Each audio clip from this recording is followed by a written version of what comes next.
dito kami ngayon sa lugar namin. Ito yung taniman ng mga palay, ang lawak. Oh, ang lawak dito. So ito yung aming palay dito. Yung sarili talaga namin. Palay ng tatay ko. Ito lang, no? Ito yung tanim namin talaga. Ito hanggang doon. Bali isang kahon lang to. O bali party-party lang to nila magkakapatid. So magandang tubo rin kasi may tubig, oh. Kasi punta kami doon. Punta kami. Manguha kami ng palawan ngayon. Kasama ko po yung aking mga pinsan. Ngayon, papasok na po tayo dito ngayon dito sa loob. Kung saan manguha po. Magpukad po kami ng palawan. Dahil nga maputik yung lugar dito, kailangan natin magtanggal ng chinelas. Yung chinelas tanggalin natin. Saka ito, tanggalin natin yung long pants natin. So iniwan lang natin yung dito, yung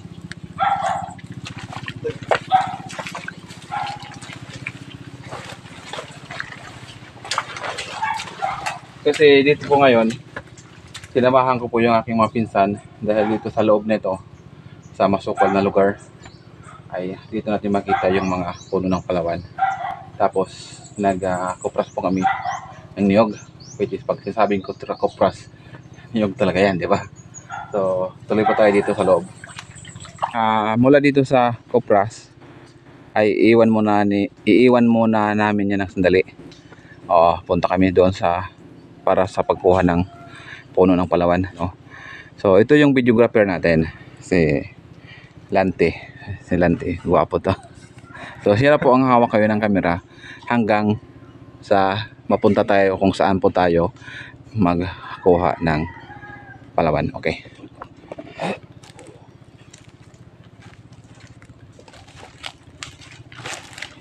Siyempre kasama ko na po, bali dalawa na po kami or tatlo na po kami ngayon para pumunta doon.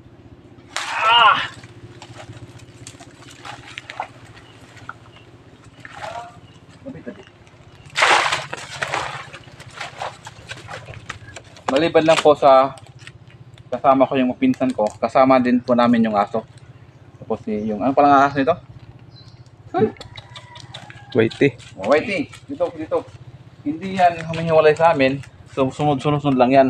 Sama tahol yan.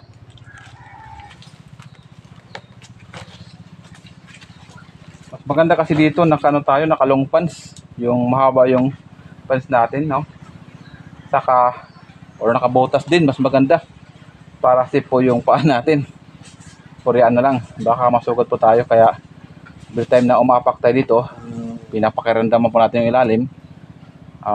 Pag natin yung paa, dapat yan natin parang alam po natin, huwag natin tuloy pagkapak, kaya dahan-dahan lang po tayo.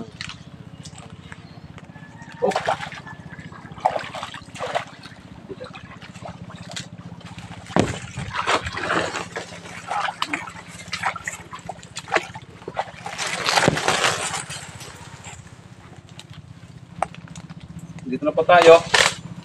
Malapit na po tayo dito.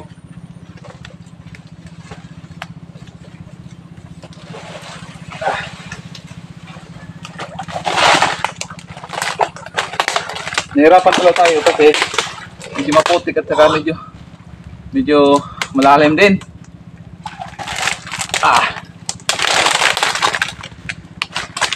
Ito na. Dito po tayo. So ito na po yung sinasabing palawan, no? So hindi ko alam talaga kung ano pa ang ibang tawag ng palawan. So ito po ay isang root crops na madalas pa natin makikita sa mga nagtitinda, lalo na po sa mga tabo, sa mga bayan-bayan, tabo-tabo. Nakita ko yan. Hanggang ngayon, mayroon pa rin yan nagtitinda o kumakain. So ngayon, ipakita po namin sa inyo yung palawan nito, isang urang root crops, kung paano natin to kunin at kung paano natin to i-process mula sa pag-harvest hanggang sa pagkain na po. Okay, tuloy po tayo.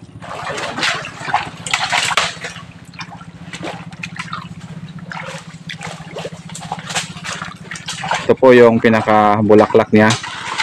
So ngayon ako na po magbibideo dahil yung dalawa kong pinsan, sila naman po ang kukuha, no? Tingnan po natin.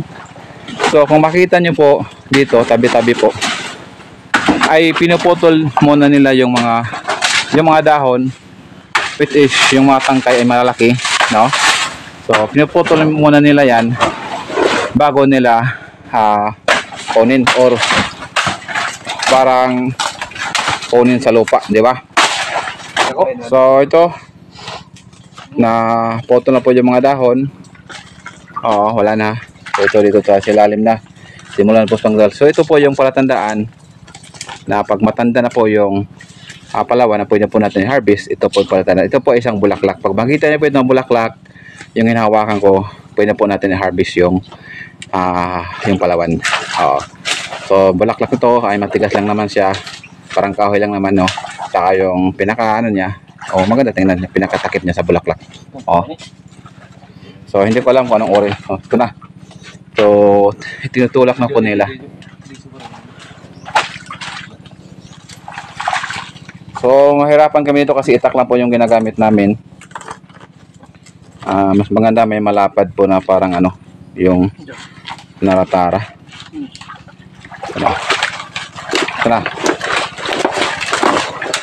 Ito na po. Ito na. Tumba na. Yun. Mabuti. Hindi matigas. Malambot lang kasi nakababad sa tubig. Pag high tide po dito ay umaabot yung tubig dito.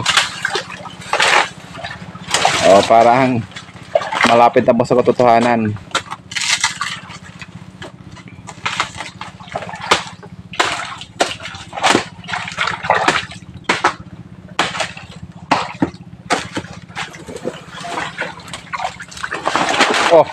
Ang bigat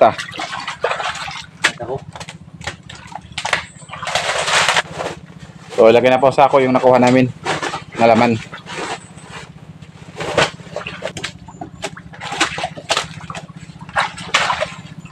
Hinati na. Yun. Okay na. Medyo ito na. Ay, masarap to. Sarap to. Mamaya.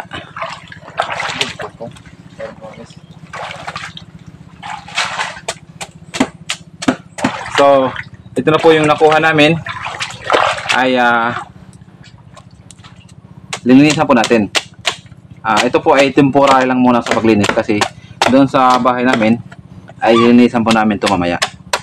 Tatanggalin natin dito yung parang yung pinaka ugat niya or mga roots para matanggal din yung pinaka lupa.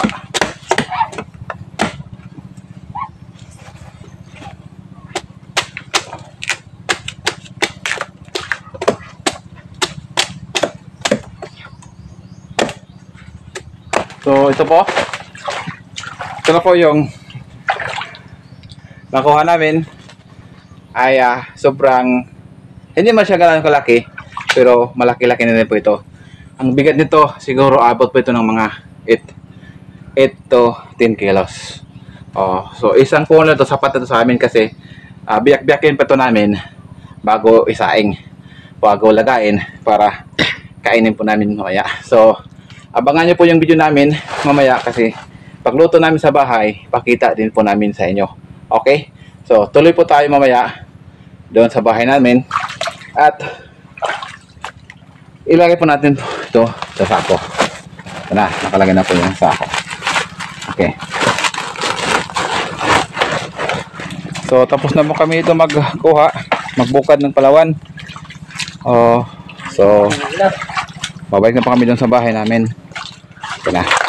So thank you dito sa may-ari nito. Maraming salamat. Tabi-tabi po. Thank you sa bigyan sa amin ng blessing ngayon. Tabi-tabi apoy po. Bigyan nila. Ako naman ngayon maghawak ng camera. Habang naglalakad na pa uwi ay magsasalita lang pa ako ng pakunti-kunti. Aray! Masakit po yung paa natin dahil wala pong kalyo. Pag wala pong kalyo yung paa natin, talagang masakit na iapak. So ito na. Lalabas na po kami dito mula dito sa mga nipa, no. Lalabas na po kami.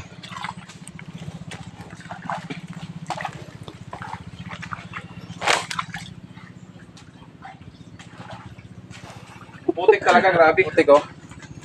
Oh, sobrang putik talaga. So, akit na po tayo. Nakalabas na po tayo dito, mula dito sa masukal na lugar sa loob. Dito na po makita sa labas, mga palay naman sa taas. Nakalabas na kami. Nasa loob, mga palay na po ating makita. Ang lawak ng palay dito sa lugar namin. Sa lugar ng Aboy Uglete. So, ngayon ulit na po kami sa bahay namin para magsaing, lagain, kain natin. Kita lang sa inyo kung paano namin ito kainin. Thank you.